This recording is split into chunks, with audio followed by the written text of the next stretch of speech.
Great. Well, look, morning, everyone. It's a real pleasure to be here with you. And I'm going to be talking about quite a few things and lots of touch points to a lot of the points and things that we've heard about.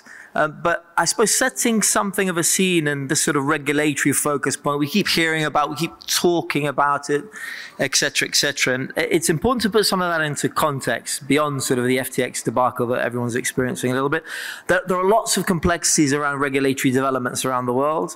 You know, and it's actually a little bit more complex than what that standard of regulation needs to be. It's actually what is regulated. So there are lots of DeFi-related platforms, protocols, gaming-related universe, but what actually constitutes a virtual asset service provider? What falls within the scope of that framework? That's a hot and debated topic now amongst most regulatory authorities in the world. And also, you know, what are the qualities of a virtual asset itself? Are all virtual assets created equally? Should all stable coins fall within the same context of all utility tokens, of all payment tokens, of all forms of NFTs, etc.? Or are we going to be hopefully moving in a direction where those assets are looked at slightly differently? Everything can't fall under one bucket as a virtual asset, and everything shouldn't really necessarily fall within one bracket as a virtual asset service provider. And there are lots and lots of reasons around that. But as authorities around the world look at this, they're looking at policy objectives, they're looking at what are we trying to do? What are we focusing enough on investor and consumer protection?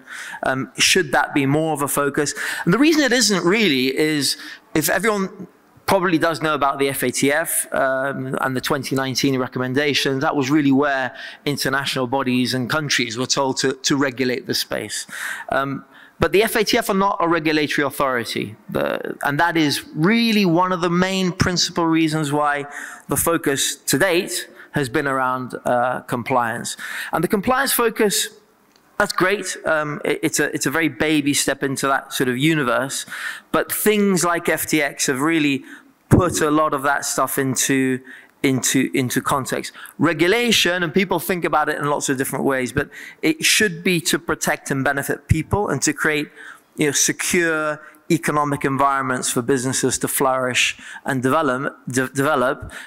And to develop in the right way and to the right standards. And FTX, unfortunately, is a good example of how consumers are not necessarily protected when standards are not set at the right level and businesses don't operate at the right level. My push in a lot of this stuff and a lot of the discussions that I have with authorities is exactly that. And we're all, I think, aligned in really wanting to try and create a secure and trustworthy ecosystem for this industry to develop and grow. Why is that important? Why is that important here? We're in Thailand today, obviously in Bangkok. Southeast Asia, in the Global Adoption Index, this is a report published by the Chainalysis Group. You know, it's very, very clear that emerging markets dominate the adoption index again for 2023. You can see very, very high level some of the jurisdictions listed there. And why is that? Why is it that that's happening? There are, if you look at the principles exposures in those markets, we're looking at stablecoin exposure, and there can be different reasons for that. It can be around efficient cross-border currency payment mechanisms. It can also be stability. Currency stability and exposure to, generally speaking, USD. But it's a very obvious focus point and a very obvious growth area for the industry. And I'm highlighting that in the context of, you know, what's happening in the adoption rates versus what's happening in the regulatory infrastructure and solid foundational ecosystems to help build those industries and allow them to grow in the right way. Different authorities are thinking about this in different ways. I do advise, I act as a specialist consultant to the United Nations, and I advise many regulatory authorities around the world in how to do this. I mean, my push is always on these three key blockers that I've put up there at the moment. So, you know, innovation and change, That's critical for policymakers, for the industry, and for regulators to have at the forefront of their mind. Law and regulation need to evolve. So new technology in old boxes is not really correct and certainly not efficient. The thinking has to be to start with a blank slate, a whiteboard, to bring the public sector and the private sector together, and to understand the critical differences in the technology and the businesses that are trying to be regulated. That there are really, really key focus points that lots of people need to have, and it's a key message that all of us need to push.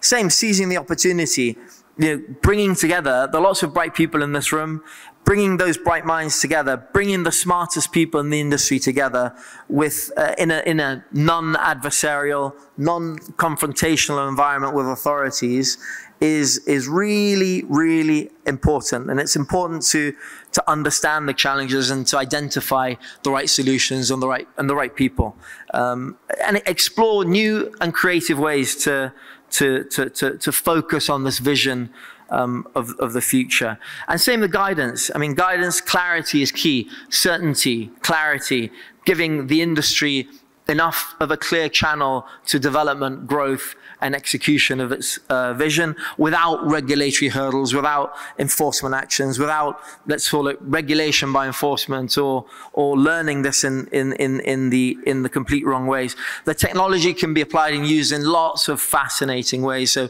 there are concepts of embedded supervision. There are concepts of zero knowledge-based compliance systems to deal with DeFi-related risks, etc. It needs an open mind. It needs a blank piece of paper. And that is something that I absolutely push for, and a lot of us do push for in the right way. But coming back to this question of regulation and the development of standards. So we've learned a lot. This is call it a post-FTX universe. What exactly does this mean? So I'd say that in the industry today, so you can deal with a regulated bank, and you can have a regulated bank that's your counterpart, regardless of where they're based in the world. You have a degree of certainty and trust in that institution for lots and lots of historical reasons that go over hundreds of years. You can have lots of mistrust as well, but fundamentally, your counterpart is trustworthy. In the virtual asset context, a VASP, not all VASPs are created equal. And some people don't really know what a regulated VASP is, and it means lots and lots of different things in different contexts. So how much due diligence does someone conduct on an exchange that they're going to use as a counterpart or a platform or a protocol or a contract or whatever it might be? The reality is that they don't.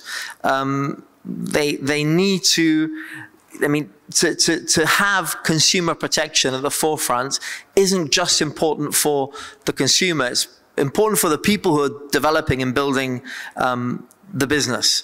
So do people who are building VASP-related infrastructure and context, do they have the best interests of customers at the forefront of their minds as they're developing those businesses? What do they think about marketing and advertising, promotional-related activity, risk disclosure? How do they manage conflicts of interest between themselves and the industries that they interact and have as counterparts? It's sometimes considered, sometimes not considered at all. Balance sheet strength. Again, this sounds super simple in some contexts, but regulated VASPs in lots of parts of the world, there is no really minimum capital requirement that exists around them.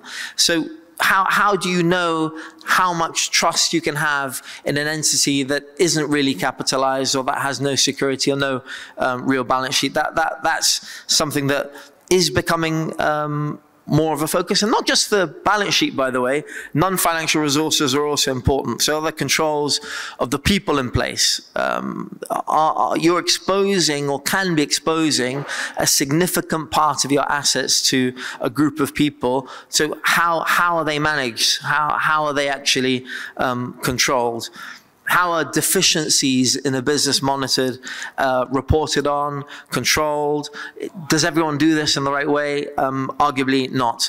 Protection of client assets is critical. everyone probably does know around the FTX-related customer asset issues. So really basic concepts around segregation of assets. That exists in the financial services world to the nth degree. It doesn't largely exist in the VASP universe. So what exactly is how are your assets protected in an insolvency event if they're custodied at a VASP-related platform or entity? Do people look at that? Sometimes they do. Mostly they don't. And there's been a bit of a focus, I think, recently around proof of reserves, and that's a very obvious sort of baby step, I think, in the right direction. I'd welcome that. I think it's fantastic. The reality is that we don't know what those reserves are being used for. We don't know what charges are registered against those reserves. We don't know how they're being collateralized. We don't know if they're being leveraged. We don't know what liabilities exist on the same balance sheet of the same entity that's publishing those proofs. So it's a positive step, but it's only a first step. And it's very different from an entity that files audited financials where you can have a complete and full picture. And the other one is governance. I mean, again, nascent technology, and I fully agree and accept with, it's a common message I think we've heard and will continue to hear, the balance between regulation and innovation. And no one wants to be, as a pusher of regulatory standards, to be a stifler of innovation and development. But at the same time, there are just too many instances of inexperienced people with no independent checks and balances, no proper infrastructure that are managing a business with significant assets. And, you know, again, FTX, unfortunately, is a very classic example of that. And in those bankruptcy filings and procedures, the new CEO, so FBF, we can set aside, but John Ray, he filed a public statement. And in that statement, he said, never in my career have I seen such a complete failure of corporate controls, such a complete absence of trustworthy financial information as occurred here. Compromised systems and integrity, faulty regulatory oversight, to the concentration of control in the hands of a very small group of inexperienced, unsophisticated, and potentially compromised individuals. The situation is unprecedented. And these are not difficult situations to remedy. And I'm not saying we should be looking at equalizing and setting all existing financial services law to this new industry, but some of the principles or core principles are things that should exist if it's something that we would like to see develop and support. There are lots of points of strength, lots of things that I think regulation as a focus point is going to be very, very obvious. Defining this question of a new metric for trust. How do you define trust in a VASP counterpart? And who and what are you trusting? I've mentioned there very quickly the move away from the bundling of services, and there were some public statements released recently around some of those issues. I'm dealing with a platform that's providing a specific service. If it's, let's say, as an example, an exchange platform, I want to receive a service relating to the exchange.